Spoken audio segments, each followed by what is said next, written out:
Bismillah, assalamualaikum warahmatullahi wabarakatuh. Ya, dengan saya Yusuf Yunarno. Di sini saya akan sedikit memaparkan bagaimana kita mengetahui hal-hal yang harus diperhatikan saat merakit komputer. Ya, langsung saja. Yang pertama adalah kita harus memasang prosesor. Nah, prosesor di sini saya menggunakan prosesor Intel Inside yang dimana dengan kecepatan prosesornya itu 2,5 Hz. Nah, prosesor di sini itu berfungsi untuk sebagai otak dari komputernya. Nah, ketika tidak ada prosesor maka tidak dapat berjalan komputernya. Nah, untuk masang prosesor kita harus jangan sampai kita memegang pin-pin ini ya, pin-pin yang kecil-kecil ini. Nah, ketika kita memasangnya kita harus pas ya. Ini di sini di pojokan di sini ada petunjuknya. Nah, ada arahan. Nah, di sini juga harus dipaskan dengan ini. Kita langsung saja paskan. Tancapkan. Ya. Nah, di sini saya sudah menambahkan thermal pasta yang berfungsi untuk sebagai perantara pendingin dari heatsink ke prosesor seperti itu. Kita langsung saja kunci. Nah, kuncinya seperti ini, pelan-pelan, jangan sampai terkena pinnya rusak seperti itu. Nah, seperti ini. Nah, lalu habis itu kita memasang RAM ya. Nah, di sini saya menggunakan RAM DDR2 jenisnya karena kita harus menyamakan atau menyelaraskan dengan apa yang ada di motherboard sini seperti itu ya. Nah, ketika motherboardnya di sini tipenya juga DDR2, kita harus mengimbangi seperti itu. Nah, untuk masangnya ya DDR2 dengan 1 GB RAM 1 GB kita harus masangnya jangan seperti ini, harus pas dengan sekatnya ya, harus pas dengan sekatnya. Nah, seperti ini. Nah, harus pas. Nah, untuk memasangnya kita harus bareng, jangan sampai salah satu terlebih dahulu, kita harus bareng tes. Nah, sampai ujung penguncinya itu terkunci seperti ini. Nah, seperti ini. RAM sudah, lalu kita memasang heatsink. Nah, heatsink atau fan. Nah, tapi di sini saya menggunakan heatsink dengan fan itu sudah menyatu seperti itu ya. Nah, ini heatsink terbuat dari aluminium dan ini fan sebagai kipasnya untuk memberikan kedinginan seperti itu. Berikan dingin ya. Nah, kita paskan.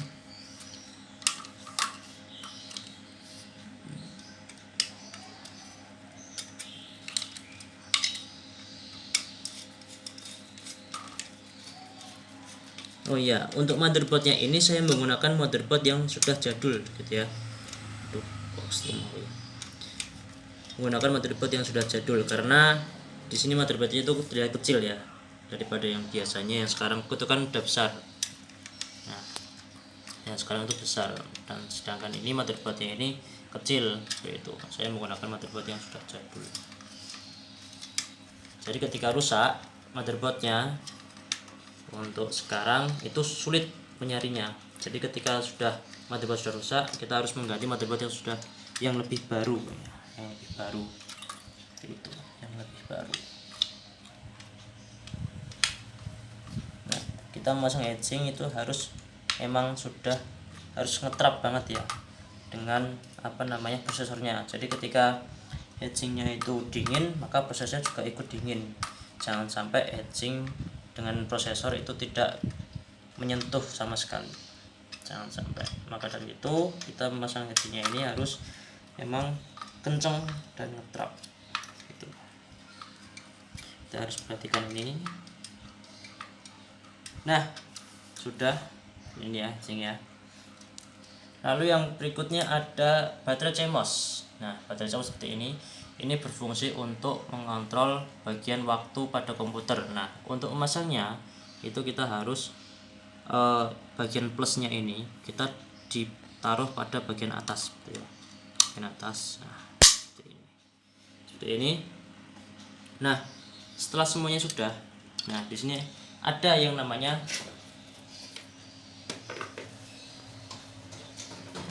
casing. Nah, ini casing CPU atau casing PC yang berfungsi untuk melindungi peripheral yang terdapat dalam CPU. Apa aja tadi? Ada motherboard, RAM, heatsink, terus ada DVD, terus ada power supply dan lain-lain. ya seperti itu.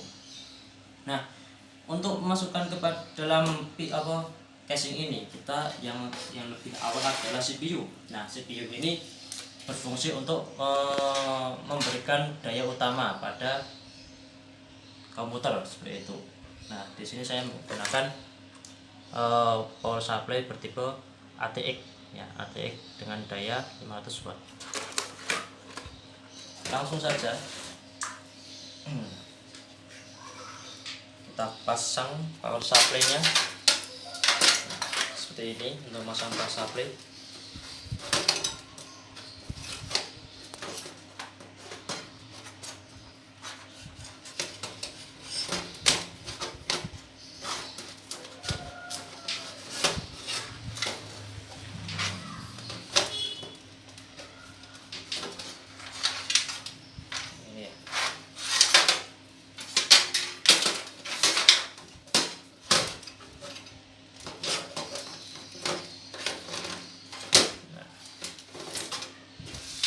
Nah, di sini terdapat mur dan baut ding.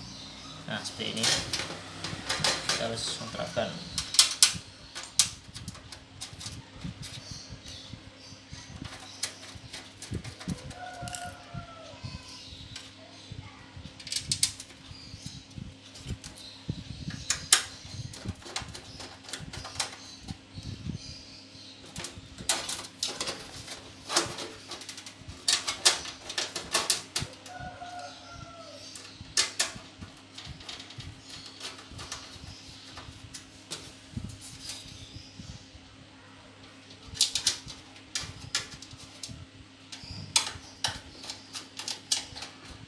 Oke. Nah, setelah ini kita memasang terlebih dahulu yang mana boleh untuk harddisk dulu, boleh untuk DVD room dulu. Nah, seperti saya di sini akan memasang harddisk terlebih dahulu. Nah, harddisknya ini bertipe SATA ya. Harddisknya ini bertipe SATA dan berukuran 250 GB. Itu.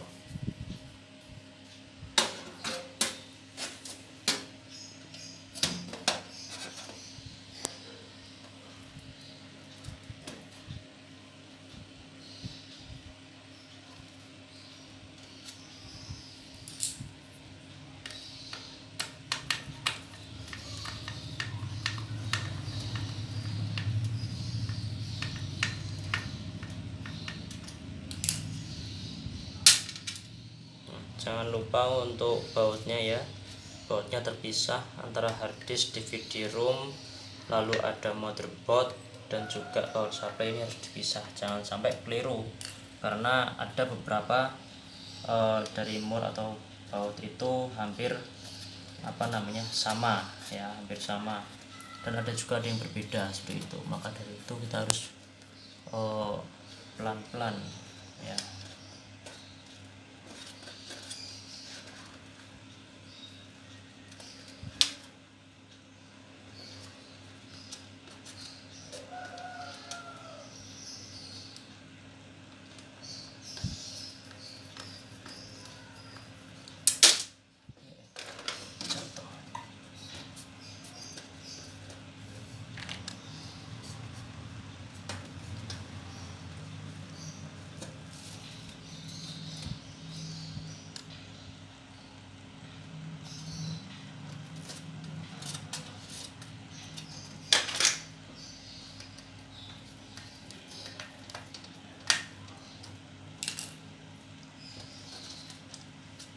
Sama dengan yang berbeda.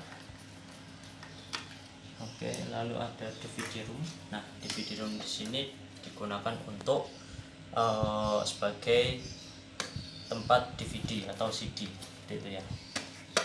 Kita memasukkannya DVD room ini dari depan, karena kalau dari belakang nanti nabrak untuk power supply seperti itu. Dan juga kalau misal dari belakang itu juga nggak bisa, karena yang depan ini lebih besar seperti itu.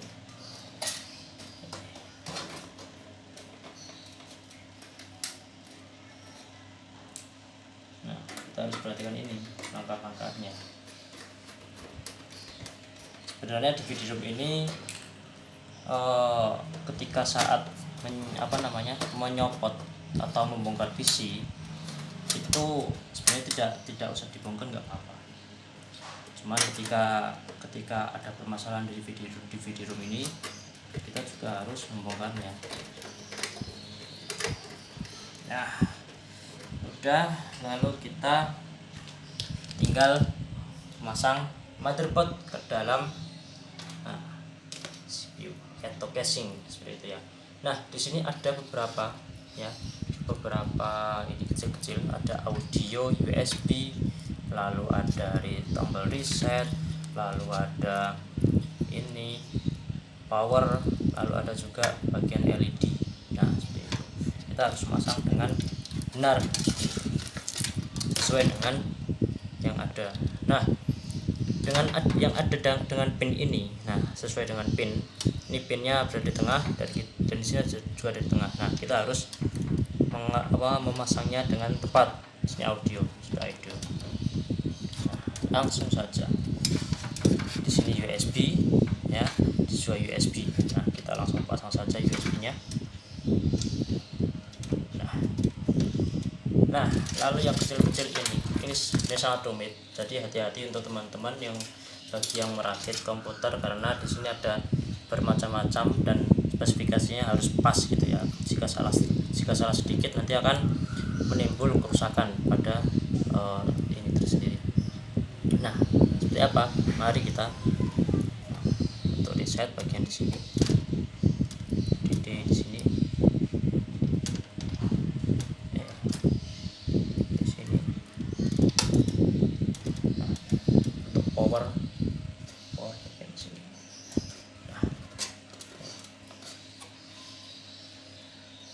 Nah, seperti ini. Udah, lalu kita pasang ke casingnya ya. Casingnya. Nah, jangan lupa nanti ini dipaskan dengan ini bagian I/O portnya. Nah, di sini. Nah, pasangkan, lalu kita masangkan out ke sini. Nah, ini.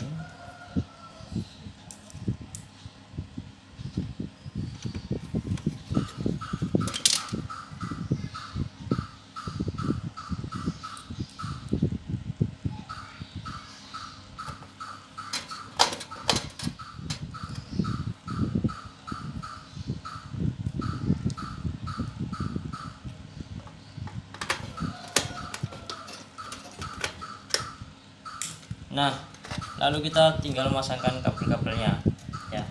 Ada kabel heatsink. Nah, kabel heatsink kita taruhkan di sini. Nah, lalu ada bagian untuk power supply satu daya 2 dekat heatsink dengan di sini.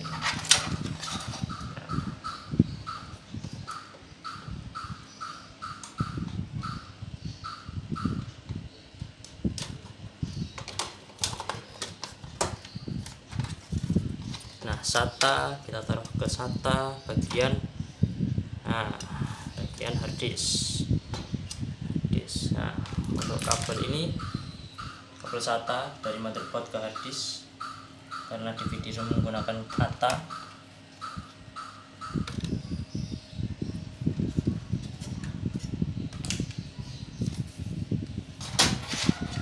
Nah, lalu di sini ada bagian DVD room. Masukkan bagian DVD room. Nah, seperti ini. Lalu di sini untuk casing, tombol bagian casing dengan DVD room akan bisa terbuka otomatis. Lalu di sini ada kabel ATA disambungkan dengan DVD room seperti itu.